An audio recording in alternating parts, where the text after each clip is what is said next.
So hello everyone, मैं आपको इस वीडियो के अंदर बताने वाला हूँ कैसे मैंने नीट 2024 के अंदर बायोलॉजी के अंदर 360 आउट ऑफ 360 स्कोर किया है और आप भी कैसे स्कोर कर सकते हो। सो इस वीडियो को एंड तक देखिएगा। और मेरा छोटा सा परिचय, मेरा नाम है राजपूत विशाल और मैंने इस साल नीट 24 के अंदर 677 मार्क्स स्कोर किए हैं। सो वीडियो को स्टार्ट करते हैं। सो वीडियो को मैंने कुछ पॉइंट्स में डिवाइड किया है। So point number 1, points remember during NCERT reading. आपको कौन कौन सी चीजों को ध्यान रखना है एनसीईआरटी को पढ़ते समय। सो मेरे हिसाब से पहला चीज है कि आप एनसीईआरटी को एकदम अच्छे से पढ़िए। एटलीस्ट आपको 1 घंटा और 1 घंटा 30 मिनट लगना चाहिए कोई बड़े चैप्टर को पढ़ने में। और उस रीडिंग के अंदर आपको एनसीईआरटी के मोस्ट प्रोबेबली कंसेप्ट्स को क्लियर करना है, एक एक इंपॉर्टेंट टॉपिक को समझ लेना है, कौन सा लाइन से क्वेश्चन बन सकता है, कौन सी चीजें इंपॉर्टेंट है, कौन सा चीज नहीं है, वो आपको उसी रीडिंग में पता चल जाएगा। देन अपने आते हैं लीपापोती वाले काम पर। तो लीपापोती वाला काम जो है, मतलब हाईलाइट वाला जो पॉइंट है, या अंडरलाइन या फिर गोला करना या स्टार मार्क करना, या एटलीस्ट आप 4 से 5 बार रीडिंग या 3 से 4 बार रीडिंग कर लो एनसीईआरटी की, उसके बाद कीजिएगा। बिकॉज उससे पहले आपको हर पॉइंट इंपॉर्टेंट लगेगा। फॉर एग्जाम्पल मैं आपको बताता हूँ, जब मैंने अपना नीट प्रिपरेशन स्टार्ट किया था, सो यूट्यूब पे मैंने इतनी सारी चीजें देखी कि ये भी बुक इंपॉर्टेंट है, वो भी बुक इंपॉर्टेंट है, बायोलॉजी के लिए ये बुक खरीद लो, वो बुक खरीद लो, बट एट लास्ट मेरे को सिर्फ एनसीईआरटी ही काम पड़ी और वो बुक मतलब वैसी की वैसी पड़ी रही। मैंने सॉल्व भी की बट 90% कंटेंट वैसा का वैसा ही है। सो आप भी एनसीईआरटी को रीड करो, अच्छे से समझो, कॉन्सेप्ट क्लियर करो, पावर करो, चैप्टर्स को अपने मतलब स्ट्रॉन्ग करो। देन उसके बाद आप हाईलाइट, अंडरलाइन, ये सब वाले काम कीजिएगा। फॉर एग्जांपल मैं हाईलाइट कैसे करता था, तो मैं हाईलाइट भी करता था। देन जो टॉपिक्स मेरे टेस्ट में रॉन्ग जाते थे उसको स्टार मार्क करता था। देन पीवाईक्यूज को मैं ईयर के साथ मेंशन करता था, ये क्वेश्चन यहाँ से आया है, इस ईयर का है। फॉर एग्जांपल नीट 2024 का एक क्वेश्चन आया था, उसको मैंने ऐसे हाईलाइट करके साइड में लिख दिया था, नीट 2023। देन नीट 2022, नीट 2021 जिसको आप देख सकते हो।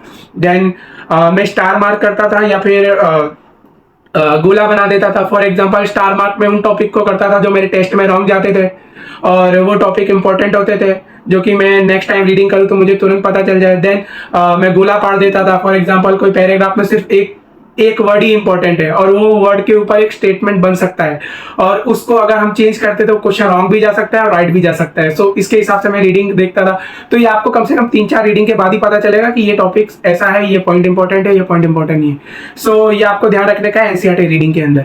देन सेकेंड पॉइंट के ऊपर आते हैं, कौन कौन सी बुक्स आपको एटलीस्ट यूज करनी है। तो मैं आपको बताऊं तो कॉन्सेप्ट क्लियरेंस और रीडिंग के लिए तो सिर्फ एक ही बुक होनी चाहिए और कोई बुक को आप फॉलो मत कीजिएगा, क्योंकि बहुत सारे बच्चे मॉड्यूल्स को भी रीड करते हैं, एनसीईआरटी भी रीड करते हैं। सो इससे अच्छा आप खाली एनसीईआरटी को ही रीड करिए। देन क्वेश्चन प्रैक्टिस के लिए या तो आप अपनी कोचिंग मॉड्यूल ले लीजिए या तो एनसीईआरटी या तो कोई रेफरेंस बुक परचेस कर लीजिए। फॉर एग्जांपल मैंने फिंगर टिप्स को परचेस किया था क्वेश्चन प्रैक्टिस के लिए। देन अपने आ जाते हैं कॉन्सेप्ट क्लियर करने के लिए, या तो कोई आप वीडियो लेक्चर देख लीजिए कोई टीचर का, या तो कोई ऑफलाइन कोचिंग में अगर आप हो तो वो टीचर तो आपको समझाई देगा अच्छे से।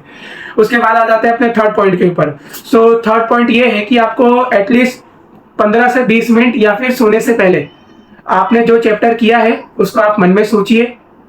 चैप्टर पढ़ने के तुरंत बाद भी सोच सकते हो ये, या तो सोने से पहले। इससे क्या होगा कि आपके सबकॉन्शियस माइंड के अंदर वो चैप्टर की एक बेसिक डायग्राम और बेसिक कॉन्सेप्ट क्लियर हो जाएगा और आप जब भी वो चैप्टर पढ़ने जाओगे तो आपको एक बेसिक कॉन्सेप्ट तो पता ही रहेगा कि भाई मैंने कॉकरोच पढ़ा है तो कॉकरोच का 4 बॉडी ये होता है, mid body, then hind body, then 4 body के अंदर कौन कौन से पार्ट आते हैं, मिड बॉडी के अंदर कौन से आते हैं, एंड हाइंड बॉडी के अंदर कौन कौन से पार्ट्स आते हैं। एटलीस्ट बेसिक डायग्राम तो पता होगा आपको, उसका फिर जो डेटा होगा वो आपको याद करना पड़ेगा, बट बेसिक तो थोड़ा बहुत तो क्लियर होगा। सो आपका थर्ड पॉइंट यही होना चाहिए कि 15 से 20 मिनट आपको चैप्टर रीडिंग के बाद एक्टिव रिकॉल जिसको बोल सकते हैं, या तो सोने से पहले एक बस माइंड के अंदर उसका एक ओवरव्यू सोचने का है। कुछ नहीं होगा आपका इसमें, 5 मिनट लगेगा बट आपका बहुत हेल्प होने वाला है। इससे मैं आपको लिख के देता हूँ। देन अपने आ जाते हैं फोर्थ पॉइंट के अंदर, जितना हो सके एनसीईआरटी को सिंप्लीफाई करो। वो जो साइड में स्पेस रखे रहते हैं उसके अंदर टॉपिक को छोटा करके उसमें लिख दो, इंपॉर्टेंट चीजों को ही लिखो और जब टेस्ट से पहले सिर्फ उसी को पढ़ो, इससे आपका बहुत ज्यादा टाइम पड़ेगा बचेगा मतलब। देन अपने आ जाते हैं चौथे पॉइंट के अंदर। तो हर एक रीडिंग के अंदर आप डायग्राम्स को देखो, डायग्राम्स खाली देखो और लेबलिंग को एक सीक्वेंस वाइज में देखो और आंख बंद करके फिर से वो डायग्राम को सोचो। फॉर एग्जांपल मैं आपको एक डायग्राम दिखाता हूँ। ये है फ्लावरिंग प्लांट का, है मॉर्फोलॉजी ऑफ फ्लावरिंग प्लांट का। इसके अंदर रीजन ऑफ मैच्योरेशन है, देन आता है region of illumination, then region of meristematic activity. इसका एक डायग्राम अपने दिमाग में सोचो और हर बार रीडिंग के अंदर वो डायग्राम को देखो, सोचो। देन उसके बाद कुछ नहीं करना है, नेक्स्ट रीडिंग के अंदर सेम चीज प्रोसीड करना है।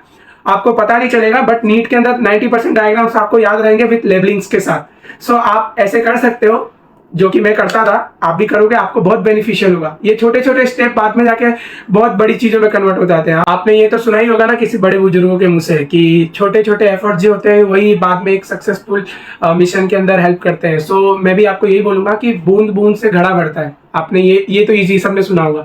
सो मेरे हिसाब से तो मैं आपको यही बोलूंगा कि आप छोटे छोटे चीजों को रेगुलर बेसिस पे करो, खाली देखो।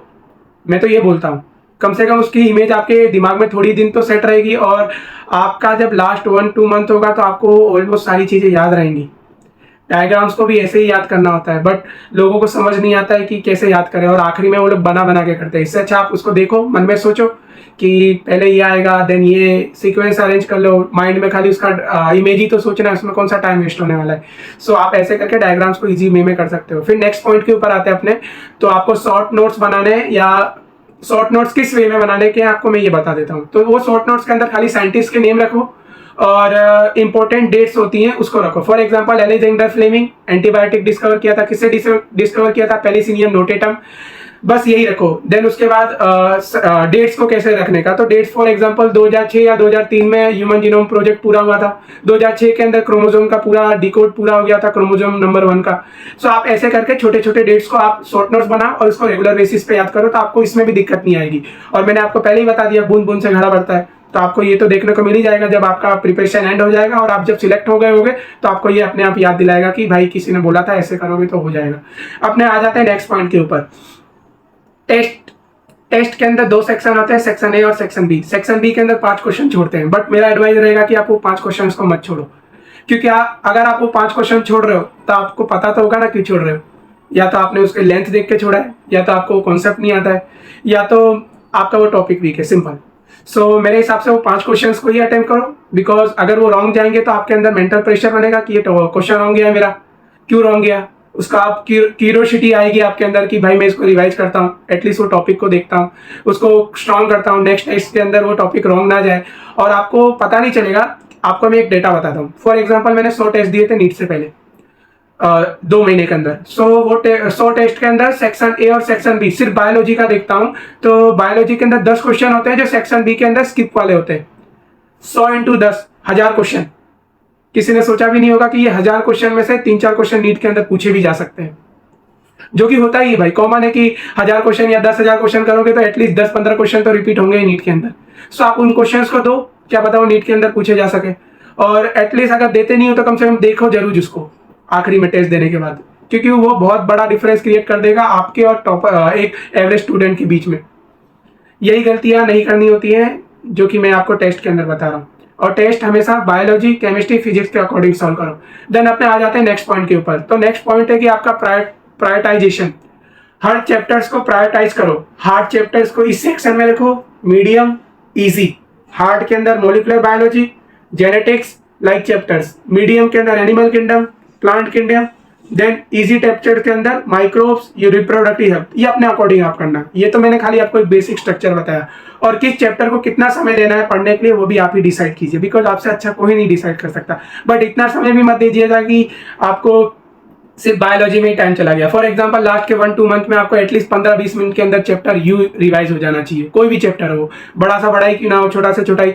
और हो सके तो चैप्टर्स को खाली एक बार विजिट कीजिएगा, जो आपने हाईलाइट किए उसी पॉइंट्स को लास्ट में देखने का। यही सब चीजें होती है। और सब्जेक्ट बता दूं प्रायोरिटाइज के लिए, तो सबसे आपका इंपॉर्टेंट होता है लास्ट 2 मंथ के अंदर बायोलॉजी, बिकॉज वो रटिफिकेशन वाला चैप्टर है और एनसीईआरटी के पॉइंट्स ही पूछे जाते हैं आज के डेट में नीट के अंदर डायरेक्टली। सो उस पॉइंट्स को अगर आपको रिमेंबर रखना है तो आपको एनसीईआरटी को कम से कम लास्ट मंथ में ज्यादा ध्यान देना पड़ेगा, और बायोलॉजी के एनसीईआरटी उसमें से एक है। सो सबसे टॉप पे आपका बायोलॉजी होना चाहिए, देन केमिस्ट्री, बिकॉज केमिस्ट्री भी बायोलॉजी जैसा ही है थोड़ा बहुत। देन अपने आ जाते हैं फिजिक्स के ऊपर। अगर फिजिक्स के अंदर आपके कॉन्सेप्ट क्लियर है तो आपको थियरी को उतना ध्यान देने की जरूरत नहीं है। लास्ट के 1-2 मंथ के अंदर फिजिक्स के अंदर सिर्फ क्वेश्चन ही करने होते हैं। और लास्ट एडवाइस जो रहेगी मेरी आपके लिए वो होगी, जितना हो सके उतना टेस्ट दो और टेस्ट को एनालिसिस करो, और अपने से वादा करो कि जो क्वेश्चंस रॉन्ग गए टेस्ट के अंदर वो नेक्स्ट टेस्ट के अंदर वापस नहीं जाएंगे वो टॉपिक के ऊपर से। So thank you for watching this video. I hope this video help you a lot. और ऐसे ही आप मेरे वीडियोस को देखो और कमेंट में बताओ क्या चीज़ मैंने छोड़ी है और आपको क्या हेल्प हुआ है। और thank you for watching. Subscribe this video.